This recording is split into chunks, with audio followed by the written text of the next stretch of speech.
सती जी ने कहा मैं नहीं मानती, आपके कहने से कैसे मान जाऊं।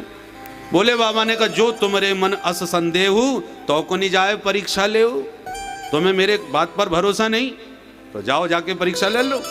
हाँ मैं परीक्षा लूंगी तभी मानूंगी। अच्छा ले आओ परीक्षा।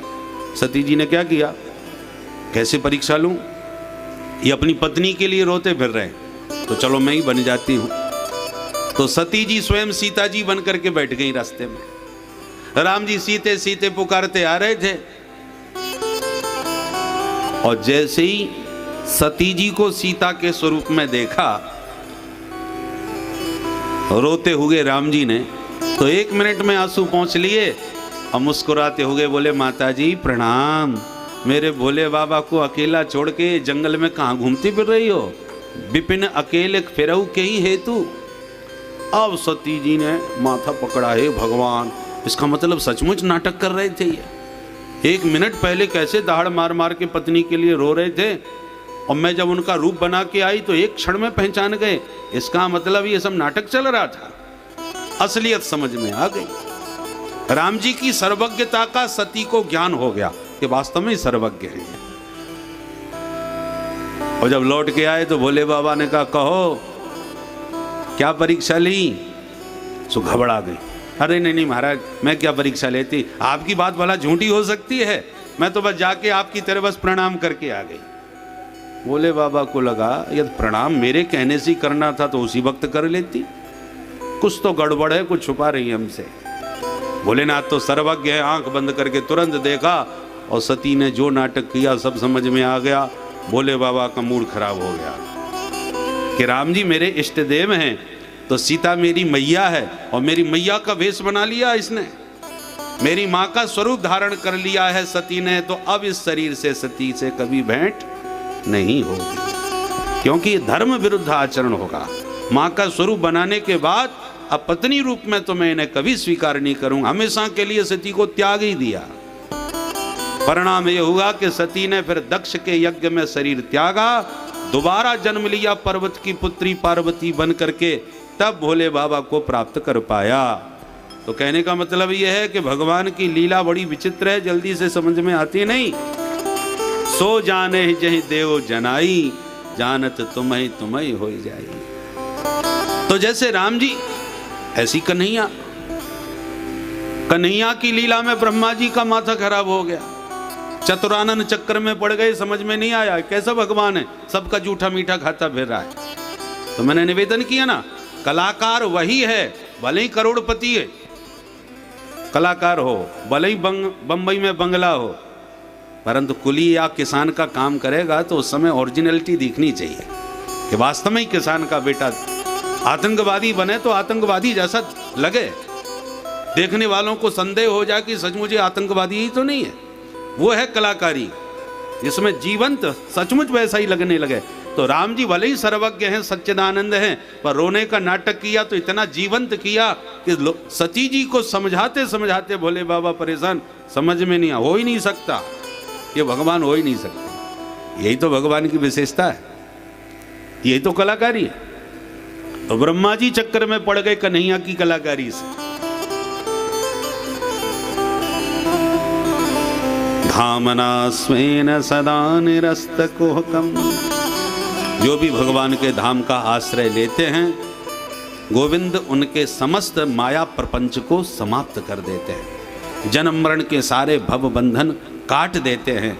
ऐसे उन सच्चिदानंद घन कृष्ण कन्हैया को हम सब मिलके प्रणाम करते हैं, उनके श्री चरणों का ध्यान करते हैं। बोल सच्चिदानंद भगवान की जय। प्रकार हैं जो अद्वैत निष्ठ वेदांती हैं वो ब्रह्म परक अर्थ करते हैं इसी मंगलाचरण का।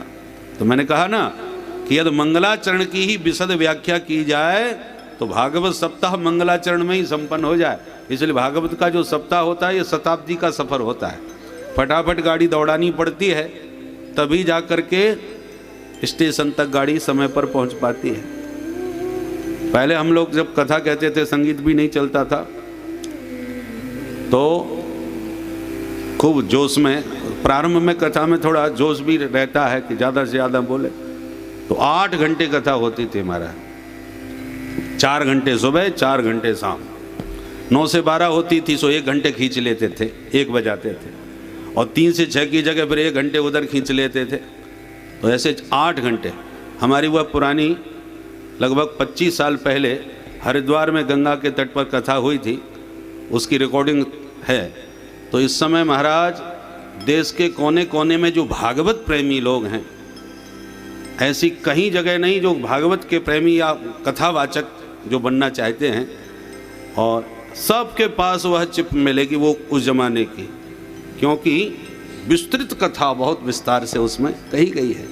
तो कथा तो देखो चाहे जितना विस्तार करते चले जाओ, परंतु हम लोगों को समय सीमा के भीतर और सार रूप में बिना किसी प्रसंगों को छोड़े, यही तो वक्ता का कौशल है। समास और व्यास दोनों पद्धति का आश्रय लेके चले। समास माने बड़ी ज़्यादा बात को थोड़े से शब्दों में कह देना, और व्यास का मतलब विस्तार। किसी विषय का विस्तार करे तो उसके मर्म में प्रवेश करके भली भांत उसके एक एक भाव को खोल करके रख दे, और समास करे तो बहुत सारी बात को थोड़े शब्दों में भी कह के आगे निकल जाए, तो विषय वस्तु भी ना छूटे और बात भी पूरी हो जाए। बोलो राधे राधे राधे। इसी को यही 2 शैली है, समास और व्यास, कभी संक्षेप में तो कभी विस्तार से। जब विद्वानों के बीच में चर्चा होती है तो ये जो मंगलाचरण आदि के विषय हैं ना, तो विद्वानों को परम सुख देने वाले होते हैं। उनके मर्म की चर्चा करो, भागवत के एक एक शब्द की व्युत्पत्ति व्याकरण के अनुसार और भावों को व्यक्त करो। तो किसी ने कहा कि हम बहुत बड़े विद्वान हैं, तो कहते हैं विद्यावताम भागवते परीक्षा, रणांगणे शास्त्रवेताम परीक्षा। कोई कहे मैं बड़ा वीर हूं, तो कभी युद्ध का मौका आवे तब पता चले कि तुम कितने वीर हो। जब कभी लड़ाई तुमने करी नहीं तो सूरमा तो सभी हैं। उसी प्रकार कोई कहे हम विद्वान हैं, तो भागवत उसके सामने रख दो, तब पता चले कि आप कितने पंडित हो, कितने विद्वान हो। बोलो राधे राधे राधे राधे। विद्वानों की कसौटी है श्रीमद् भागवत, ये परमहंसों की पवित्र संहिता है। आत्मरंजन इसमें होता है, आत्मरंजन, आत्मा को आनंद प्रदान करने वाला ग्रंथ है। परंतु स्थिति अब धीरे धीरे ऐसी हो रही है कि आत्मरंजन की या मनोरंजन होता जा रहा है। आत्मरंजन का जो संतों का विद्वानों का जो ग्रंथ था, वो आज सिर्फ मनोरंजन का केंद्र बन करके रह गया। प्राय लोग भागवत की कथा को भजन संध्या का स्वरूप प्रदान करते चले जा रहे हैं। तो संगीत का विरोध नहीं है, मैंने कल निवेदन किया ना, शहद होना चाहिए, परंतु दवा भी तो होना चाहिए। दवा में शहद हो तो ठीक है, पर शहद ही शहद से स्वाद तो बढ़ता है, पर स्वास्थ्य ठीक नहीं होता। लाभ जो भागवत के ज्ञान का प्राप्त होना चाहिए वो नहीं हो पाता। तो ये श्रीमद् भागवत का मंगलाचरण है। अब दूसरे श्लोक में प्रवेश करते हैं। धर्म प्रोज्झित कैतवोत्र परमो निर्मत्सराणां सता। इस श्लोक में व्यास जी ने 3 बार अत्र शब्द का प्रयोग किया। अत्र अत्र अत्र। धर्म प्रोज्झित कैतवोत्र, पहला अत्र। अत्र श्रीमद् भागवते प्रोज्झित कैतवः परमो धर्मः निरूप्यते। व्यास जी कहते हैं इस ग्रंथ में हम निष्कपट परम धर्म का निरूपण करने जा रहे हैं। अत्र शब्द में ये ध्वनि है अत्रैव निरूप्यते नान्यत्र। जिस विधि से हम परम धर्म की व्याख्या इस ग्रंथ में करेंगे वो अन्यत्र किसी ग्रंथ में आपको प्राप्त नहीं हो सकेगी। अत्रैव निरूप्यते नान्यत्र। अब धर्म क्या है, परम धर्म क्या है, इसकी चर्चा आगे के प्रसंगों में करेंगे। दूसरी बात, ये तो रहा भागवत का विषय कि इसमें निष्कपट परम धर्म का वर्णन है। भागवत सुनने का अधिकारी कौन है? भागवत किसे सुनना चाहिए? बोले निर्मत्सराणां सताम। व्यास जी कहते हैं भागवत का श्रवण करने का अधिकारी पात्र वही है जो निर्मत्सर हो गया हो। निर्मत्सर माने, मत्सर किसे कहते हैं? मत्तः अग्रे सरतीति मत्सरः, ये व्यक्ति मुझसे इतना आगे निकल गया।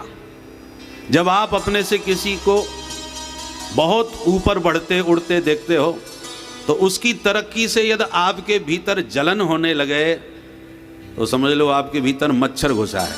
मत्सर में और मच्छर में ने कई अंतर है, थोड़ा सा।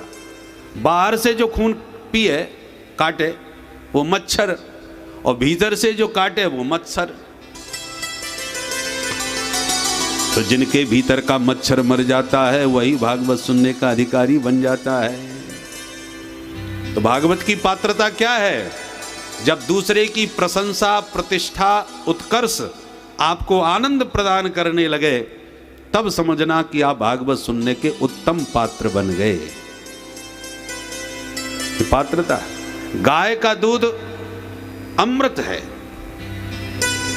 परंतु उस गौ माता के दूध को थोड़े खट्टे बर्तन में आपने रख दिया तो दूध फट जाएगा, फिर रबड़ी तस्मई जोरदार नहीं बन पाएगी। दूध बढ़िया है तो बर्तन भी तो बढ़िया साफ सुथरा होना चाहिए। पात्र का भी प्रभाव पदार्थ के ऊपर पड़ता है। सोने का पात्र, चांदी का पात्र, स्टील का पात्र, तांबे का पात्र, तांबे के पात्र में दूध खराब हो जाएगा। तो पात्रता के अनुसार पदार्थ, पदार्थ के अनुसार पात्रता। तो भागवत सुनने की पात्रता क्या है? निर्मत्सर होकर के सुनो, तब तुम्हें इसका पूरा लाभ मिलेगा। अच्छा, लाभ क्या मिलता है ये और बता दो। तो 3 लाभ गिना रहे हैं। वेद्यम वास्तवमत्र वस्तु शिवदम तापत्रयोन्मूलनम्।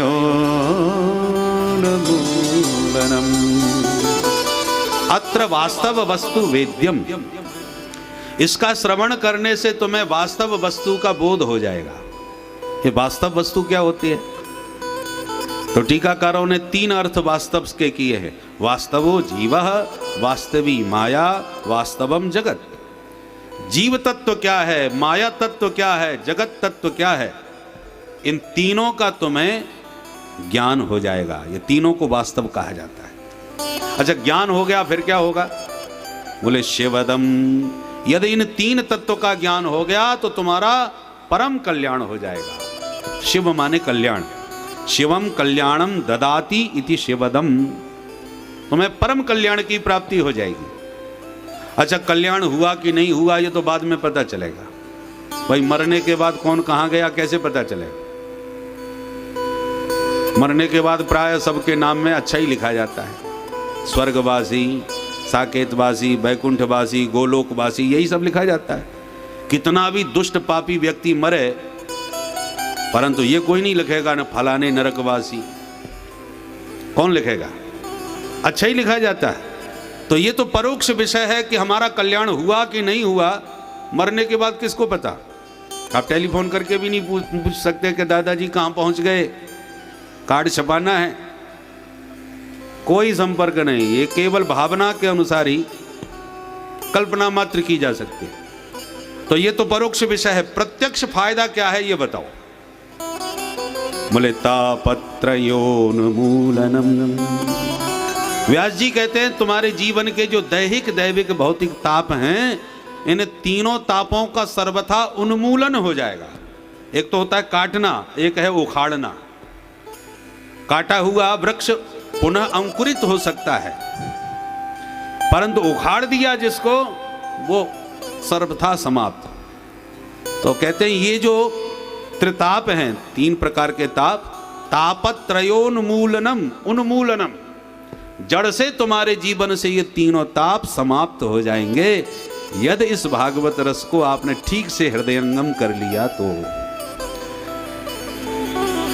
श्रीमद् भागवत के श्रवण करने से सद्यो हृदय वरुद्धते त्रिकृत भी शुश्रूष भी तत्क्षणा।